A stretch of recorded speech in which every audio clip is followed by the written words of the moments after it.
ఇప్పుడు సాతాను గాడు దేంతో పని చేస్తున్నాడు తెలుసా? వాడు పరలోకం నుంచి 12వ అధ్యాయంలో ప్రకటన గ్రంథం కింద పడ్డాడు కదా, తోకని ఈడ్చి 3వ భాగాన్ని కింద పడేసుకున్నాడు కదా. చదువుతారా మాట? ఎక్కడుందో చూపిస్తాం, చదువు. దాని తోక ఆకాశ నక్షత్రములు. ఏం తోక? గడసర్పం, అదే కదా. రెడ్ డ్రాగన్ అంటారు దీన్ని ఇంగ్లీష్ లో. Red dragon. రెడ్ డ్రాగన్ అంటే తెలుసు కదా, చైనా వారు పూజించే దేవి దేవత. ఉన్నాయి, చాలా ఉన్నాయి రాజన్స్ బైబిల్ నుంచి చదివి. ఆ తోకతో ఆకాశ నక్షత్రములలో 3వ భాగము నీడ్చి భూమి మీద పడేసింది. దేంతో? తోకతో. తోకతో ఏం పడేసింది? ఆకాశ నక్షత్రములలో 3వ భాగాన్ని ఈడ్చి. వాడు ఎక్కడ కింద పడ్డాడు కదా, వాడు కూడా 3వ భాగాన్ని కింద పడేశాడు. నక్షత్రాలు దేనికి చూచాడు? బుద్ధిమంతులైతే దానియేలు గ్రంథం ఆకాశ మండలమందు జ్యోతులను పోలిన వారి ప్రకాశించుదురు.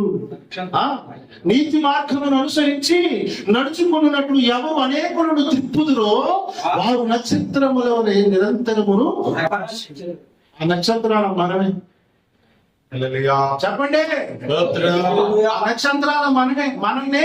వాడు ఆత్మీయతలో ఒకనాడు మంచి ప్రార్థన పరుడమే, ఒకనాడు పెద్ద పెద్దోళ్ళమే, ప్రవచనాలు చెప్పిన వాళ్ళమే. ఇప్పుడు అందరం వాడు బాగా ఈడిస్తే వాడితో పాటు కింద పడ్డావు. అది తెలియదు లాజిక్స్. వాడు దేంతో పని చేస్తున్నాడు తెలుసు ఇప్పుడు? యేసుప్రభు మరి తలకాయ ఎండిపోయిందంటే యేసుప్రభు వారి శిలువ నన్ను చంపేశాడు. తల కూడా చిన్న కొట్టింది. తల లేదు వాడికి. ఇప్పుడు తోకతో ఈడ్చాడు సార్ ఆ నక్షత్రాల మనమే సేవకులు. ఎవరు ఇప్పుడు మనం సువార్త చెప్పింది మనం కాదా? విశ్వాసులకు సువార్త చెప్పి సంఘాలకు నడిపించింది మనం కాదా? అమ్మ నీతిగా బ్రతకాలి, తాగకూడదు, వ్యభిచారం చేయకూడదు, మంచి మార్గంలో బ్రతకాలని చెప్పింది మనమే కదా. ఈడ్చిపడేసింది మనవలనే, ఈడ్చిపడేసింది మనవలనే. ఇప్పుడు సాతాను గారి పని చేస్తుంది తలతో కాదు, తోకతో. యెషయా గ్రంథం 9:15 చూడండి. పెద్దలను గనులను తల, కళ్ళల్లాడు ప్రవర్తనలు తోక. అది కదా ఆ మాట అందరూ చదవాలి, అండర్లైన్ చేసుకుంది. దేవుడు నీకు తోడై ఉండును కానీ ఆ వచనాలు కాబట్టి ఈ వచనాలు కూడా అండర్లైన్ చేసుకుంది. ఇప్పుడు చదువు కదా. పెద్దలను గనులను తల, కళ్ళల్లాడు ప్రవక్తలు తోక. ఈ జనుల నాయకులు త్రోవ తప్పించువారు. ఒక్క వచ్చిన సరిపోదు, ఒక్క వచ్చిన సరిపోదు, ఒక్క వచ్చిన సరిపోదు. కళ్ళనాడు ప్రవక్తలు ఏ తోక? ఏ తోక సార్? ఏ తోకతో పడేసింది? గడసర్పం. ఆ తోకలందరూ ఈరోజు పాస్తున్నాయండి. అందరు కాదు, ఉన్నారు మాలాంటి. కళ్ళలాడు అంటే తెలుసు, నోటికి ఏదొస్తే అదే. నోరు తెలిసి పువ్వు అంటది, కారు అంటది అని చెప్తున్నారు ఇక ప్రవచనాలు ఈ మధ్య. ఇంకా ఈ మధ్య రంగుల సొక్కాలు చెప్తున్నాడు మనోడు. మంచి పేర్లు పెట్టి ఏ పేరు, బి పేరు, సి పేరు, నల్ల సొక్కాలు, పూల సొక్కాలు చెప్తున్నారు మనోడు. వీళ్ళంతా ఎవరు తెలుసా? కళ్ళలాడు ప్రవక్తలు. వీళ్ళంతా ఎవరట? సాతాను తోకంట. ఒప్పుకోరు, మేము తోకలమని ఒప్పుకోరు అంటుంది. కానీ గోద గుర్తుపట్టండి. స్తోత్రం చెప్పండి. అర్థమైందా మీకు? ఈ రోజున చాలా మంది సైతాను గారు చాలా మంది సేవకుల్ని లాగేసుకున్నాడు. వాళ్ళకి తెలియకుండానే మన పార్టీలో చేయరు.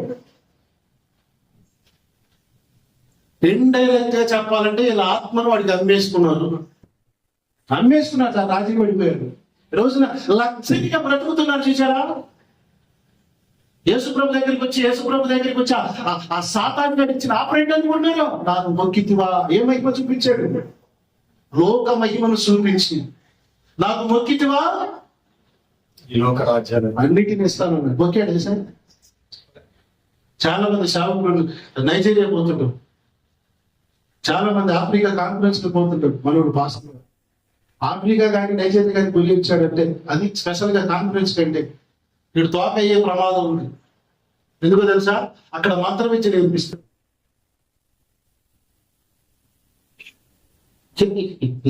ఇలా కింద పడేస్తున్నాడు చూసారా? ఆ ట్రైనింగ్ అంతా అక్కడి నుంచి వచ్చింది.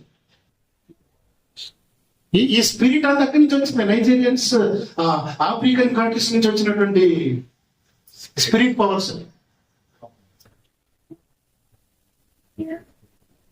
యేసుప్రభు వారు ఎవరు కింద పడేది, అందరూ పైకి లేదు, పడిపోయిన బ్రతుకును లేపాడండి. ఈ రోజు నా సాతాను గాడి గెలుపులు చేస్తున్నాడు మనుషులు. ఇదే నిజం, ఇదే నిజం. యేసు ప్రభు వారు మరణించి పునరుద్ధానుడై సంఘము కట్టబడిన 100 సంవత్సరాలలోనే అబద్ధ క్రీస్తులు వచ్చారు, క్రీస్తు విరోధులు వచ్చారు. తెలుసా మీకు? అబద్ధ క్రీస్తులు రావాల్సిన అవసరం ఏముంది? వచ్చాడు. ఎందుకో తెలుసా? యేసు క్రీస్తు ఎలా ఉన్నాడో, ఎలా చేశాడో అలా చెయ్యాలి. కాపీ పేస్ట్ చేసి ఒరిజినల్ కాపీ పేస్ట్ పెట్టాడు. అబద్ధ క్రీస్తు సువార్త విని కూడా చాలా మంది ఈ రోజున మోసపోతున్నారు. భక్తులు మోసపోతున్నారు. యేసుక్రీస్తు సువార్త వేరు, అబద్ధ క్రీస్తు సువార్త వేరు. యేసుక్రీస్తు బోధ వేరు, అబద్ధ క్రీస్తు బోధ వేరు. అది జరుగుతుంది. ఈ బోధను మనం చాలా క్లియర్ గా గుర్తుపట్టాలి. 2వ పేతురు పత్రిక 2వ అధ్యాయము 1వ వచనం. మరియు అబద్ధ ప్రవక్తలు ప్రజల్లో ఉండి. ఎక్కడ ఉన్నారట? అప్పట్లో ఉన్నారు, ఇప్పుడు అటువలనే నీలోను. ఏమన్నట? బోధకులు బయట నుంచి ఉన్నట, మనలో నుండే. దొంగ బోధకుడైనా మంచివాడైనా మనలో నుండే తయారవుతాడట. మీలోను అబద్ధ బోధకులుందురు. వీరు తమను కొనిన ప్రభువును. ఎక్కడి నుంచి వచ్చారు వీళ్ళు? బ్రదర్ అక్కడ ఎక్కడి నుంచి వచ్చారు వీళ్ళు? మీలో నుండే. ముందు రక్షించబడతారు, ముందు పాప బాప్తిసం పొందుకుంటారు, మీలో నుండే వస్తారు బోధకులు. కొత్తగా రావాలి.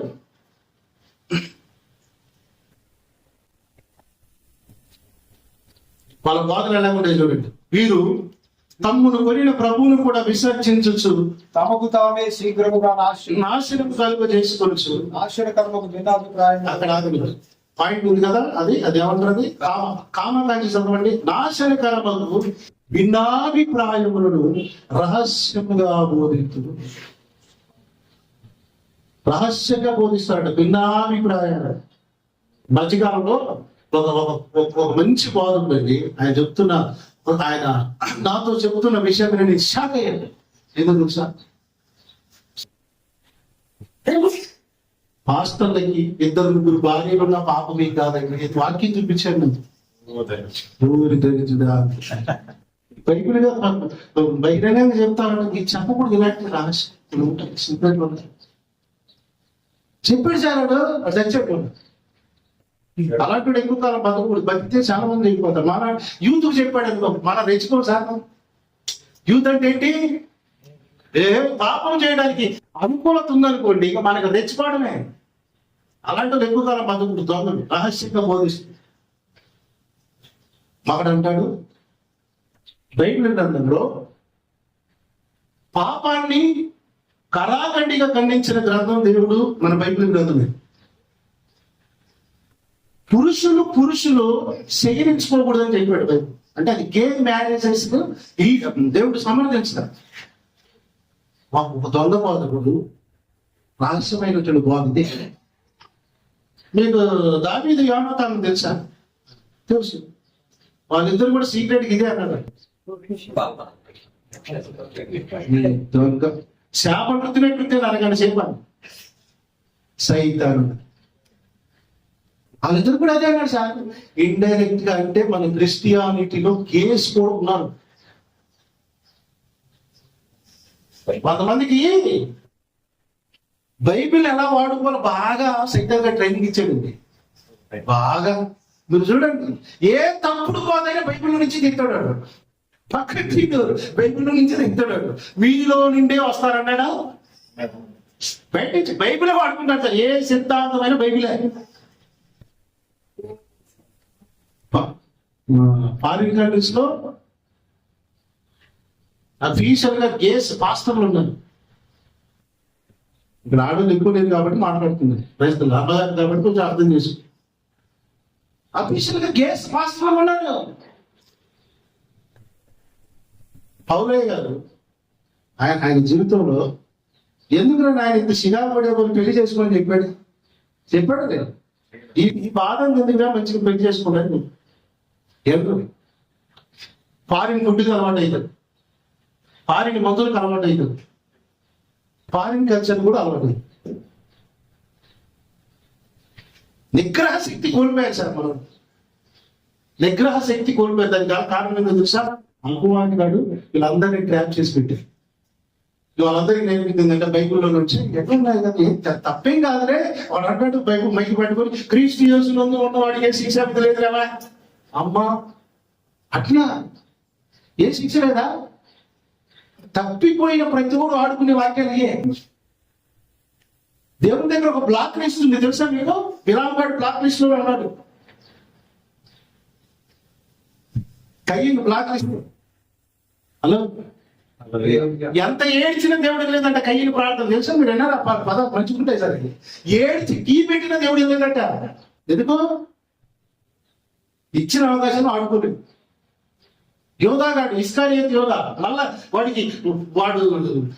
దేవుడి కాడికి వచ్చే అవకాశం ఉందా? క్షమించాడా? క్షమించడా? బ్లాక్ లిస్ట్ లో ఉన్నాడు.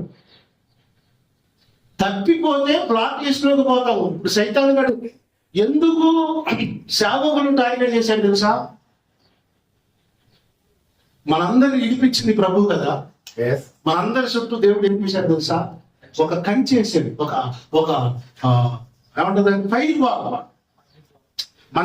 మనకు తెలియకుండానే ఒక ఫైర్ వాల్ ఉంది మన చుట్టూ, అదే రక్షణ అనే ఫైర్ వాల్. ఇప్పుడు సైతాన్ గారు దాన్ని దాటి మన లోనికి రాలేడు. దానిలో నుంచి వాడు ఏం చేస్తాడు తెలుసా? మనకల్లా మనమే బయటపడేలా ప్రయత్నం చేస్తాడు, ఆశలు చూపిస్తాడు. ఇప్పుడు బిలాము గారు ఏం చేశాడు? బిలాము ఏం చేశాడు? వాళ్ళని డైరెక్ట్ టచ్ చేయలే, వాళ్ళే దాటి వచ్చేలా చేసాడు. ఇప్పుడు సేవకులను కూడా అదే ట్రాప్, అదే ఫార్ములా వాడుతున్నాడు. చాలా మంది ఆ రక్షణ వలయాన్ని, ఆ పైకి దేవుడు ఇచ్చిన ఆ పైకి వాళ్ళు దాటి బయటకు వచ్చేసారు. ఇప్పుడు వాళ్ళు ఉన్నది దేవుడి చేతులు కాదు, అపవాది గారి చేతులు. ఎందుకు?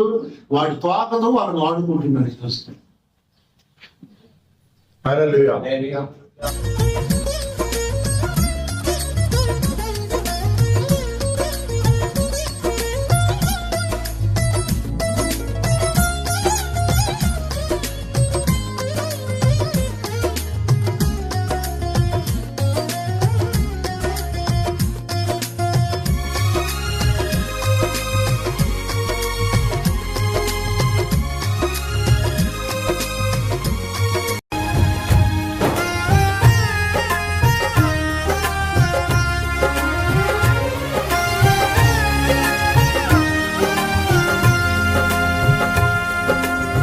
శుభకరమైన తొలి ప్రేమనునే మరువక జీవింప కృపనీయవా.